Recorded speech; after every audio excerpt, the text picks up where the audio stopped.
Quiero agradecer la oportunidad que me brindan para participar en este diplomado en Pedagogía Hospitalaria 2023. En especial a la licenciada Anel Bustamante, jefe del área de trabajo social del Hospital General Centro Médico Nacional La Raza. En esta ocasión vamos a platicar del tema 2 en relación a los servicios de atención médica, como son el área de urgencias, consulta externa, tratamientos ambulatorios, hospitalización de corta, mediana y larga distancia. Permito presentarme con ustedes. Mi nombre es José Domingo Vidal Guzmán, jefe del Servicio de Admisión Continua y Urgencias Pediatría del Centro Médico Nacional La Raza. Bueno, para dar inicio, vamos a tocar primero el tema del área de urgencias. En ese sentido, consideré necesario poder entender a qué estamos haciendo referencia cuando hablamos de una urgencia o una emergencia. El grueso de la población generalmente confunde estos términos y piensan que es lo mismo. Sin embargo, desde el punto de vista médico son situaciones completamente diferentes. En relación a la urgencia, esta es cualquier situación que requiere atención médica inmediata, pero tiene una particularidad: no necesariamente pone en riesgo el órgano blanco que pudiera estar afectado o la vida del paciente. Por lo tanto, la gran mayoría de las ocasiones son urgencias sentidas, es decir, padecimientos en los cuales el paciente piensa que tiene algo grave, pero en el que afortunadamente el estado de salud no lo es un estado de salud estable. Todo lo contrario sucede con una emergencia. La Organización Mundial de la Salud define a esta como cualquier situación que condicione una falta de asistencia va a producir un daño en un órgano o la muerte misma del paciente. Por lo tanto, los servicios de admisión continua y urgencias están más enfocados a atender las emergencias reales y no así las urgencias sentidas. Afortunadamente contamos ahora con un sistema denominado triage, que es un sistema de selección de aplicación a nivel mundial en todas las áreas hospitalarias, principalmente en las áreas críticas. Llámese, en primer lugar, urgencias y posteriormente las terapias intensivas. El Servicio de Admisión Continua y Urgencias Pediatría del Centro Médico Nacional La Raza otorgó durante el año 2022 22,000 atenciones durante todo el año. Eso significa que tenemos entre 1,800 y 2,000 atenciones por mes. Es una cantidad importantísima de pacientes vistos en esta área. La población adscrita a esta unidad hospitalaria es de 11 millones de derechohabientes. Sin embargo, históricamente el Centro Médico Nacional La Raza tiene la política de atención a toda la población abierta. Es decir, si llega alguna persona con la necesidad de ser atendida, se le brinda la atención. En el caso de ser una urgencia o emergencia real, esta se atiende, se estabiliza y ya posteriormente se define hacia dónde será enviado el paciente. Puede ser a un hospital de zona, puede ser hospitalización, a quirófano o a una unidad no IMSS. Por eso, en esta diapositiva podrán darse ustedes cuenta que hablamos con seguridad social y sin seguridad. Esto significa que tenemos la atención abierta a toda la población. ¿Cuáles son los padecimientos que con mayor frecuencia nosotros vemos en los servicios de urgencia? Bueno, por orden de frecuencia, en primer lugar, los problemas respiratorios. Si tomamos en cuenta que estos padecimientos reportados fueron durante el 2022, podremos entender entonces que los problemas respiratorios derivaron de la colita prácticamente de la pandemia por COVID que sufrimos a nivel mundial.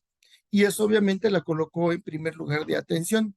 Sin embargo, los problemas digestivos, cardiológicos, oftalmológicos principalmente, los problemas hemato-oncológicos y las malformaciones congénitas podríamos considerarlas que de forma histórica ocupan los primeros 5 lugares de atención en los servicios de urgencias.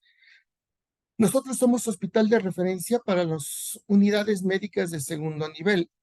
Por lo tanto, recibimos pacientes desde la península de Quintana Roo hasta el centro del país, de tal manera que la demanda de atención es altísima.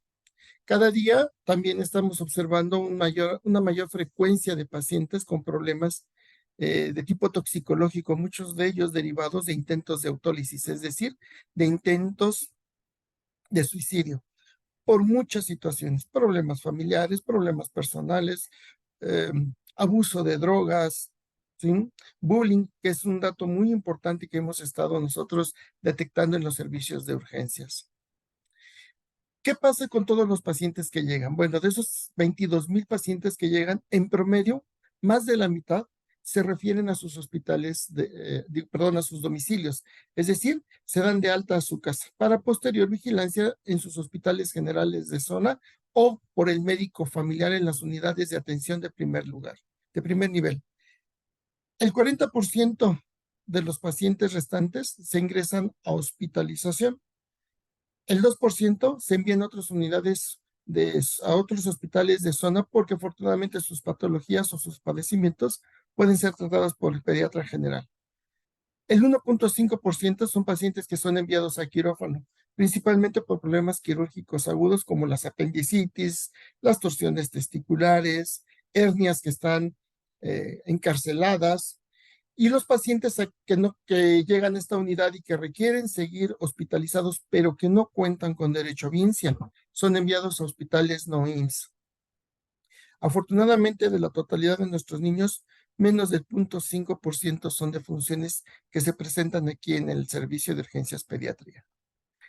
Todo este trabajo lo llevamos a cabo con una plantilla de médicos de base de 35 actualmente. El servicio se encuentra en proceso de remodelación y se tiene la mira de elevar esta plantilla con 20 médicos más. Tenemos 60 enfermeras laborando, 4 jefes de enfermería distribuidos en los 4 turnos, 3 trabajadoras sociales, 12 camilleros y 12 asistentes médicas. La plantilla de los recursos humanos para el servicio se ha propuesto su ampliación, ya les comentaba yo, derivado de la necesidad de la remodelación que se está llevando a cabo. Los recursos físicos, bueno, contamos actualmente con 30 camas en el área de observación donde permanecen los pacientes, eh, teóricamente durante 8 horas mientras se define el destino final. 2 camas en el área de choque para la atención simultánea de pacientes que lleguen en estado crítico y que requieran la atención inmediata.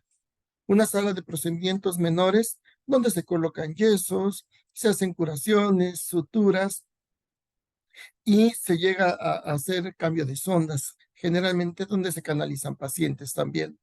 Una sala de juntas donde se llevan a cabo sesiones académicas y o reunión con los médicos de base para definir el destino final de algún paciente que pudiera tener alguna patología de alta complejidad. Y una oficina para la jefatura médica y una oficina para médicos. Por lo tanto, como podrán darse cuenta ustedes, todos los pacientes que llegan al servicio de urgencias de esta unidad, por ser una unidad de alta especialidad, generalmente llegan o muy graves o en estado crítico y que obviamente pues van a requerir atención inmediata porque de otra manera podríamos poner en riesgo su vida.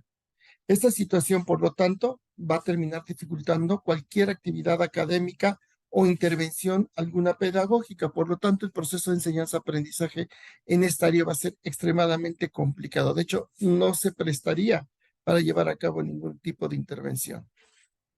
¿Qué sucede con el área de la consulta externa? Bien, en la consulta externa, durante el 2022 se dieron un total de 175,102 consultas. De esta totalidad, el 50% corresponden a pacientes pediátricos y el 50% a pacientes adultos aproximadamente. Para la atención de pacientes pediátricos exclusivamente, se cuentan con 45 consultorios físicos, es decir, a donde el paciente asiste personalmente con sus padres, y 90 consultorios virtuales para situaciones nada más de seguimiento en el caso de que los pacientes pudieran estar estables de sus patologías y no requiriesen eh, venir desde sus casas, porque muchas ocasiones vienen de otros estados de la República a recibir atención. Afortunadamente ahora con la tecnología se puede prestar y se facilita las consultas virtuales. ¿Cuántas especialidades pediátricas se atienden en la consulta? Son 15. Por mencionar algunas, bueno, Está neumología, endocrinología pediátrica, gastroenterología, hematología pediátrica, oncología pediátrica, medicina interna pediátrica, reumatología pediátrica y algunas otras más. También se tiene contemplado dentro del área de la consulta externa el área de higiene mental y psicología. El horario de atención es de las 8 de la mañana a las 8 de la noche, teniendo como tiempo de atención en consulta para todos los pacientes que llegan de primera vez 20 minutos y en los subsecuentes únicamente 15 minutos. Por lo tanto, podrán darse ustedes cuenta que el tiempo de permanencia de los menores en la consulta externa es extremadamente pequeña. Y aquí la única opción que tendríamos es que se podrían aplicar actividades meramente lúdicas con la finalidad de que los niños obtuvieran algún tipo de aprendizaje. No se pueden llevar a cabo ninguna otra actividad más formal por el tiempo de estancia. Aun cuando los pacientes lleguen estables, la permanencia es muy corta en los servicios de la consulta externa.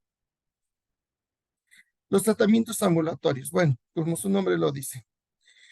Estos se llevan a cabo en dos áreas. Primero, en hospitalización. En el hospital se tienen asignados ciertos días para cirugía oftalmológica de pacientes neonatales que tienen antecedentes de prematurez y que han estado requiriendo tratamientos con oxígeno a muy altas concentraciones. Esto obviamente les puede generar un daño a nivel retiniano. Y en aquellos pacientes que tienen problemas o padecimientos de retina, pueden ser intervenidos aquí de forma ambulatoria, es decir, vienen, se operan y regresan a sus unidades de origen. El servicio de neurocirugía es un servicio también de apoyo que coloca generalmente válvulas de derivación, ventrículo peritoneal para los pacientes que tienen hidrocefalia congénita o pacientes que vienen de algún otro tipo de valoración. Por lo tanto, también son pacientes que vienen, se operan, se valoran y regresan a sus hospitales generales de zona. Los pacientes de cirugía pediátrica generalmente también son pacientes que vienen en apoyo de otras unidades con problemas, por ejemplo, de apendicitis aguda, problemas de hernias encarceradas, problemas de heridas mayores que requieren valoración por el área de cirugía plástica. También son pacientes que vienen, se intervienen y regresan a sus hospitales. En el caso de los pacientes que llegan a consulta externa, que es el otro sitio donde se llevan a cabo tratamientos ambulatorios, generalmente pacientes que llegan a audiología, principalmente para estudio diagnóstico, y los pacientes que vienen a maxilofacial, a procedimientos quirúrgicos muy particulares. Por lo tanto, pacientes que están muy corta estancia y regresan a sus unidades. Debemos de tomar en cuenta que tanto en el área de hospitalización como en la consulta, cuando los pacientes son sometidos a algún procedimiento quirúrgico, estos son sometidos a eh, inducción anestésica o sedación. Por lo tanto, su recuperación es muy lenta. Y esto obviamente, dado que tienen alterado su estado neurológico por el efecto farmacológico, pues no se puede llevar a cabo ningún tipo de intervención pedagógica en estos pacientes. Como ya les comentaba, dado esas características, pues no vamos a poder llevar a cabo intervenciones educativas. El tiempo de estancia es extremadamente corto, tanto en el área de hospitalización como consulta externa.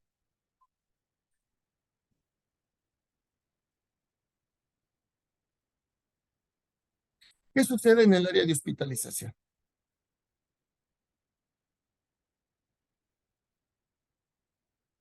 Bueno, en el área de hospitalización tuvimos nosotros en el año 2022 a 18,274 pacientes hospitalizados. De estos, el 70% son pediátricos y el 30% son adultos. Recordemos que este hospital en su gran mayoría es para niños. Sin embargo, tenemos servicios como medicina interna, neumología, cirugía general, que atiende todavía adultos en esta unidad. Los pacientes son consideran cuando su permanencia en el hospital es menor de 8 horas. Es decir, pacientes que vienen programados para cirugías ambulatorias, generalmente pacientes adultos. Cirugías oftalmológicas colocaciones de lentes intraoculares, tomas de biopsias, principalmente. Permanecen en el área de quirófano y de ahí pasarán a piso unas pocas horas para posteriormente poder ser egresados.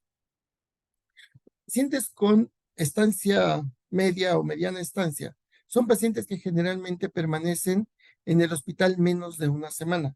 En este tipo de pacientes sí podría contemplarse la posibilidad de llevar a cabo algún proceso de enseñanza-aprendizaje. Los pacientes de larga estancia generalmente son pacientes que están más de una semana.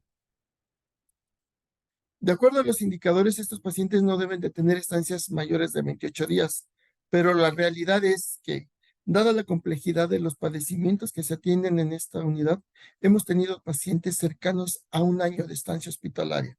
Estos son el tipo de pacientes pediátricos ideales para poder llevar a cabo algún tipo de intervención educativa. Por lo tanto, el área de hospitalización es el lugar idóneo para llevar a cabo actividades de enseñanza, aprendizaje. ¿Sale? Pues bueno, en relación a este tema, es lo más importante. Espero que haya sido de su completo agrado y que si se genera alguna duda, con todo gusto estamos para servirles. Que tengan excelente día.